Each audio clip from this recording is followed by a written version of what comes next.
इसी तरह क्रोध, आज चारों तरफ क्रोध दिखता है। बहुत से लोग हमारे पास आते हैं और कहते हैं कि माता जी क्रोध की अरदास कर दीजिए, हमें गुस्सा बहुत आता है। जी हाँ, आज सहन शक्ति किसी में नहीं। कोई किसी की बात नहीं सहता। आज छोटी छोटी बातों पर भी राई का पहाड़ बन जाता है। इतना जहर भर जाता है कि जिसके प्रति आपके अंदर क्रोध एक बार बैठ गया,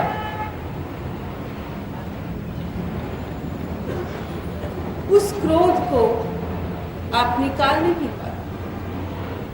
बच्चों, यहाँ कहना चाहेंगे, आज का मानव बहुत बढ़ गया। उसने धर्म को औपचारिक रूप में अपना लिया, किंतु वो व्यवहारिक नहीं हुआ। वो लाख कोशिश करे अपने आप को ये जाहिर करने की कि उससे बढ़कर धार्मिक कोई नहीं, किंतु उस वक्त जब उसकी इच्छा के विरुद्ध कोई कार्य होता है, तब उस व्यक्ति की असलियत जाहिर होती है कि उस व्यक्ति के पास कितनी समझ है या उसके अंदर कितनी अच्छाई मौजूद है। एक क्रोध उस व्यक्ति को नंगा कर देता है, चाहे वो उम्र भर अपने लिए तारीफ के बोल बोलता है। क्रोध से जाहिर हो जाता है कि उसके अंदर कितनी कमियां हैं। क्रोध आना एक बहुत बड़ी कमजोरी है और कमजोर इंसान को ही क्रोध आता है। अब लोग बच्चों, हम कहना चाहेंगे, जिस परमात्मा ने आपकी रचना की, आपको इस धरती पर भेजा, उसे आपकी चिंता है। अगर आप उसके हो जाएं और उस पे छोड़ दें, तो यकीन मानिए वो सब कुछ मिलेगा जिसकी आपको जरूरत है। फिर रोटी, कपड़ा, मकान या आपकी कोई भी जरूरत नहीं मिलता, तो तब जब हम अपने निर्णय स्वयं लेते हैं, आप करते हैं, ये मान बैठते हैं कि हमने ये करना है, हम बड़े हैं। लोग का तो कहीं अंत नहीं। एक इच्छा पूर्ण होती है तो अनेक और खड़ी हो जाती है। इंसान सारी जिंदगी अपनी इच्छाओं की तृप्ति में ही गुजार देता है। पहले चाहत करता है एक मकान की, फिर गाड़ी की, फिर 2 मकान, फिर और गाड़ी, फिर और तरक्की, फिर और फैक्ट्री,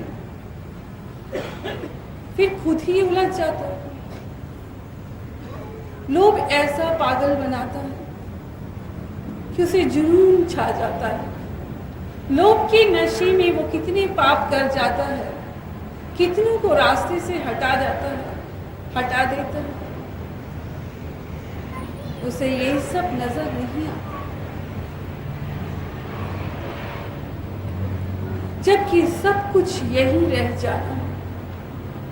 आप आए किस लिए थे और क्या लेके जाना है, ये नहीं जानते। लोभ के बाद आता है मोह।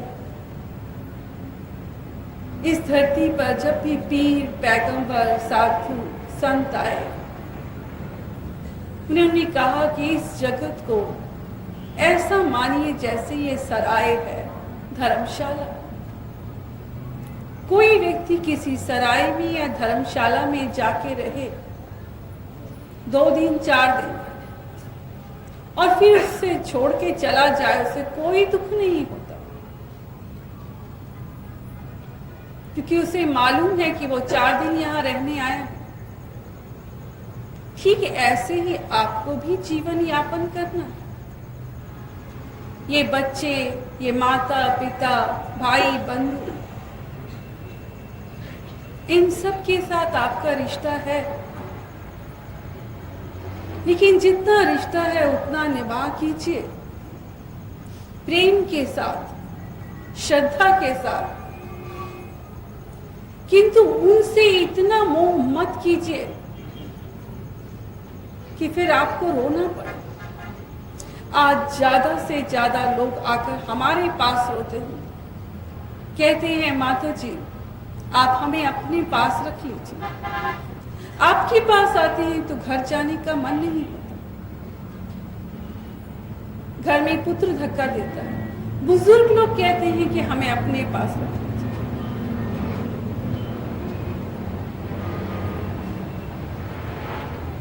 इसी तरह हर रिश्ते में मन मुटाव है।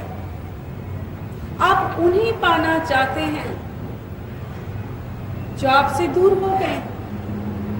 आप उनके लिए रोते हैं जो आपको गाली देते हैं, आपको बुरा भला कहते हैं, और आप उनके लिए तड़पते हैं। काश उस परमात्मा को पाने की चाह की होती। तो सच मानिए आप आनंद में जीने वाले बनते।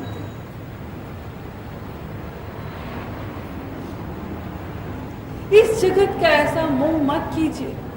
यहाँ सब 4 दिन के मित्र हैं, 4 दिन के साथी, और उतने में भी 4 दिन रहकर आपको क्या क्या कष्ट दे जाते हैं, क्या क्या दुख दे जाते हैं।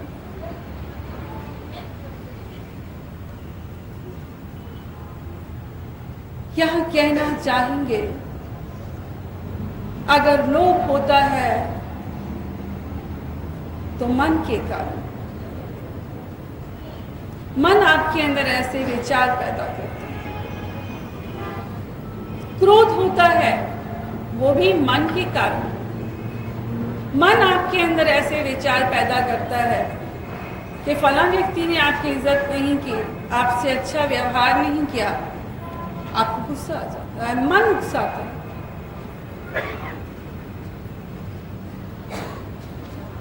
इसी प्रकार मोह में भी विचार मन पैदा करता है।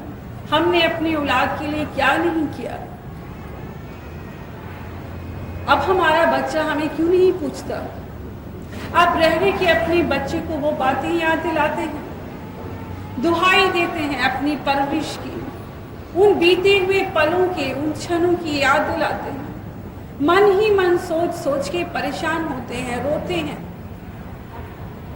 आपके मन में अशांति, अशांति किस चीज की है? उन विचारों की है जो दिया, उन विचारों की अशांति है जो मिला नहीं, जिसे पानी की हसरत है, जिसे पानी की चाहत है। बच्चों,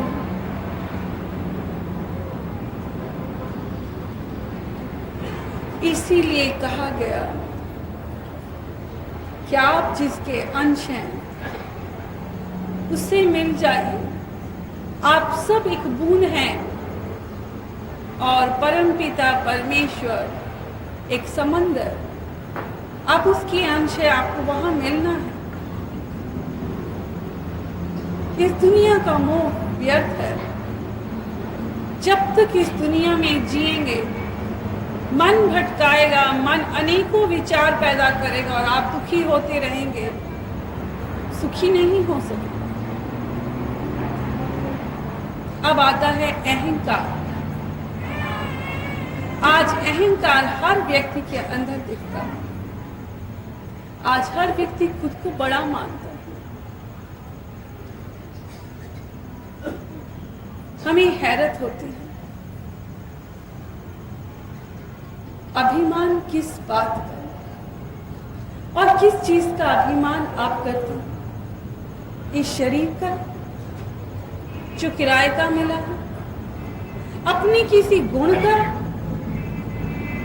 जो उसकी दया और मेहर के कारण है, किसी काबिलियत का, किसी पद का, संपत्ति का, धन का, आज है जो कल नहीं रहेगी, किसी को औलाद को, किसी को इस बात का अभिमान है कि हमने फला के लिए ऐसा किया। अभिमान के अनेकों कारण, लेकिन संत जन कहते हैं कि अभिमान होना ही नहीं चाहिए। जहां अभिमान आया, समझिए कि पतन निश्चित है।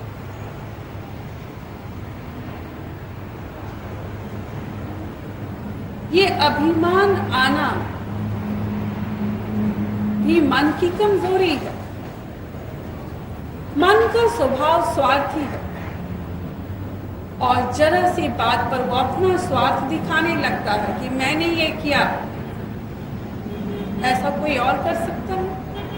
मैंने फला के लिए ऐसा किया, मेरे पास इतना धन, मैं इतना बड़ा व्यक्ति हूं, मेरा ये पद है। ऐसे विचार आपके अंदर, तरह तरह के विचार, तरह तरह की बातें मन लाता है और अभिमान आ जाता है। यानी आपकी इंद्रियों को भड़काने का काम सिर्फ ये मन करता है। बच्चों, यहाँ कहना चाहेंगे, जैसा कि आज का हेडलाइंस है कि मन से हारे हार।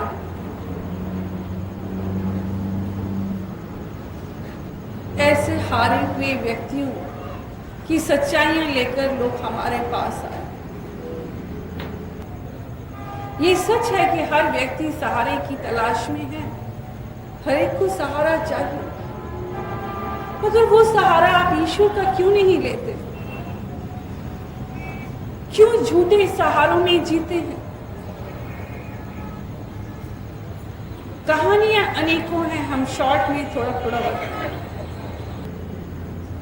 एक ऐसी महिला जो बहुत बीमार थी और बीमारी से सफर कर रही थी।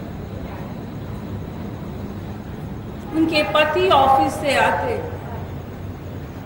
खाना बनाते, बच्चे स्कूल से आते, बस्ता रख के पहले माँ के पास आते, माँ आपने दवाई ली, आपने खाना खाया, आपने ये लिया, क्योंकि वो चलने से मोहताज हो गई। ठीक होने के बजाय वो अपने ही विचारों में और बीमार होती चली गई। दूसरों की सेवा उसे बोझ लगने लगी। जितना इलाज करते वो उतना और बीमार होती जाती। जो अपने उसे सेवा दे रहे थे उसे लगता था कि ये गलत है, जिनकी सेवा करनी चाहिए मैं उनसे सेवा ले रही हूं। इलाज होता रहा किंतु वो ठीक नहीं। और एक दिन पत्र लिखकर, गोलियां खाकर उन्होंने भी सुसाइड कर दिया। बच्चों, दुख तकलीफ किसकी जिंदगी में नहीं आता। इसका ये अर्थ तो नहीं कि मन से ऐसे हार जाएं कि अपनी जान दे दी। इस जान को खत्म करने का आपको कोई हक नहीं बनता। ये परमात्मा की दी हुई एक नेमत है। अगर दुख मिला है तो सुख भी आएगा, ये कुदरत का नियम है। हाँ, जैसे हर रात के बाद सवेरा होता है। जरूरत है भरोसे और विश्वास की, उससे प्यार करने की। इसी प्रकार बहुत से बच्चों के कंप्लेंट्स लेकर माँ बाप आते हैं। बच्चे जो हाई स्कूल या बोर्ड एग्जामिनेशन में फेल हो जाते हैं, घर से भाग जाते हैं, अपनी जान दे देते हैं। सच ये है कि उन्होंने हार कबूल कर ली। अगर वो पास में ही हुए, इसका ये मतलब नहीं कि वो अपनी जान दे दे। बच्चों, दुख को भी गले लगाना सीखिए। जिंदगी में अगर हार का सामना आपको करना नहीं आता तो फिर आप जीत की उम्मीद छोड़ दीजिए।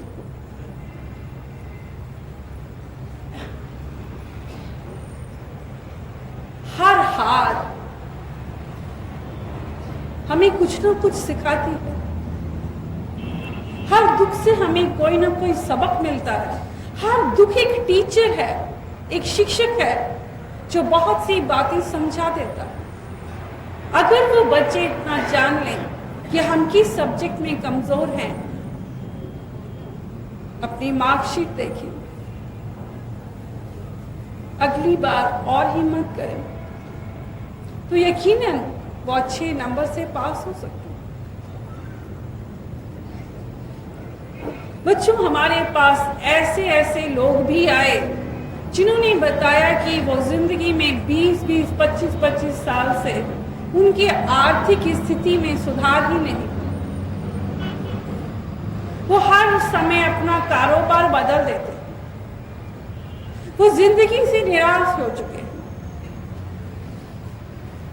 हम यहाँ कहना चाहेंगे कि कारोबार का बदल देना ही आपके मन की हार है। सीधी सी बात है, कोई भी कार्य करेंगे दिक्कत का सामना तो करना ही पड़ेगा। नया तजुर्बा सीखना है तो थोड़ी रुकावटें आती हैं, उसे सुलझाने की कोशिश करें। प्रॉब्लम्स आती हैं, उसमें रास्ता निकालने की कोशिश करें।